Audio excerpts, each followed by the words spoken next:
saya Karli Karlili. Saya berkuliah di Universitas Kristen Indonesia Maluku, Fakultas Ilmu Komputer, Program Studi Teknik Informatika. Dengan di sini mata kuliahnya interaksi manusia dan komputer. Judul tugas yang akan kita bahas yaitu jaringan semantik dan skrip. Di sini yang kita bahas jaringan semantik dan skrip. Yang pertama itu jaringan semantik.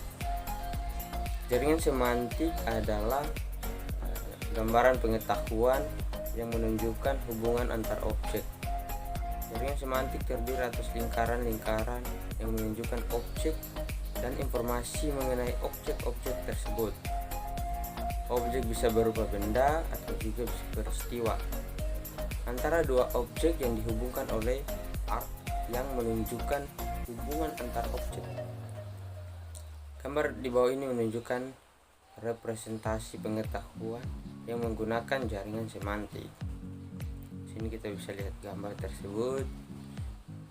Gambar tersebut itu dimulai dari Rio bermain komputer, kemudian Rio adik Angga, dan seterusnya.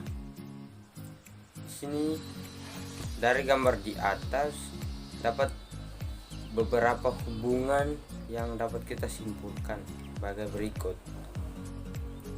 Rio bermain komputer di warnet samping ruko milik Pak Noko.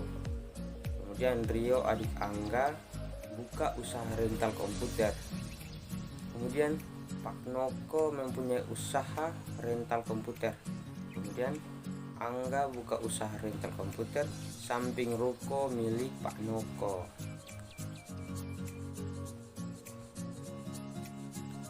Kemudian yang kedua yang bahas yaitu mengenai dengan skrip. Skrip atau yang sering kita sebut dengan bahasa pemrograman merupakan suatu kode yang digunakan untuk menerjemahkan setiap perintah dalam website. Semakin banyak ragam bahasa yang digunakan akan membuat website semakin menarik, interaktif, dan terlihat lebih bagus. Kemudian dalam AI atau Artificial Intelligence, yaitu skrip merupakan representasi peristiwa-peristiwa yang terjadi secara terurut.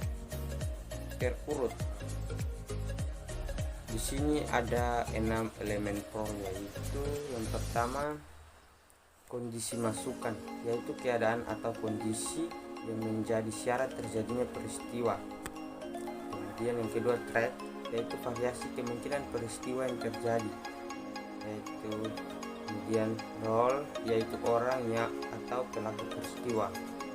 Keempat properti atau prop, yaitu objek atau peralatan yang digunakan dalam peristiwa.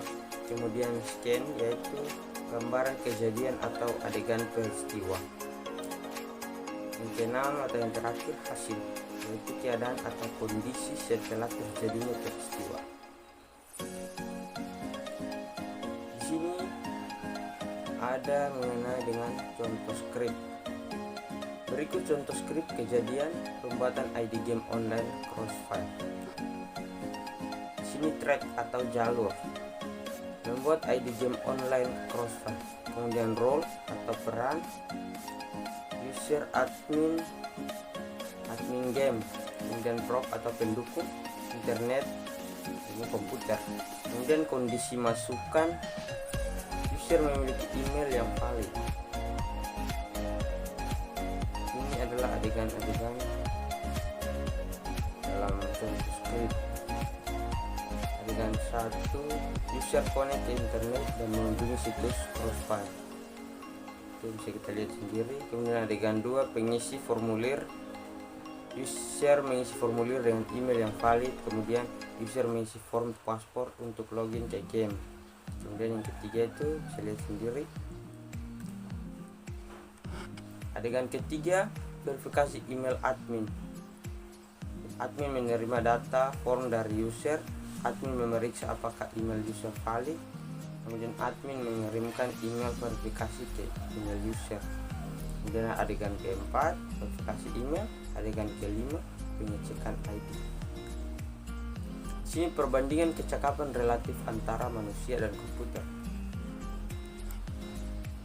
Ini adalah tabel perbandingan antara kecakapan manusia dan kecakapan komputer. Yaitu yang pertama kecakapan manusia, ada estimasi, kreatif, adaptasi, kesadaran serempak, pengolahan abnormal atau pengecualian, memori asosiatif, kemudian pengambilan keputusan deterministik, kemudian pengenalan pola pengetahuan dunia, kemudian kesalahan manusiawi.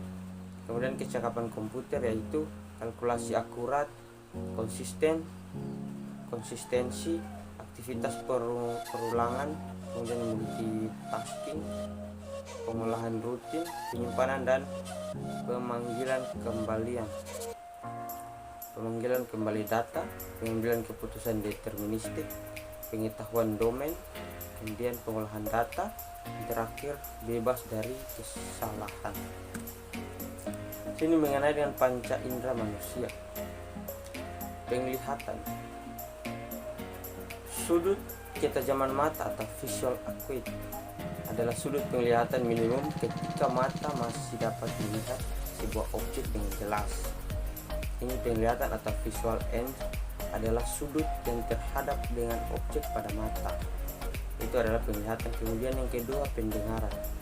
Pendengaran adalah suatu interaksi yang melibatkan telinga dan setiap aktivitas. Pendengaran manusia juga dapat merespon frekuensi. Itu adalah pendengaran. Kemudian yang ketiga, yang terakhir, peraba. Sentuhan atau peraba jarang dipakai pada mesin interaksi, pada desain interaksi manusia dengan sistem. Sensitivitas sentuhan lebih dikaitkan dengan aspek ergonomis dalam sebuah sistem. Sebagai contoh, manusia lebih menyukai penggunaan keyboard yang lunak dan pas dengan bentuk tangan. Itu adalah penjelasan mengenai dengan jaringan semantik dan skrip. Berikut inilah referensi yang saya gunakan untuk proses pembuatan tugas. Itu saja yang saya jelaskan. Saya ucapkan terima kasih.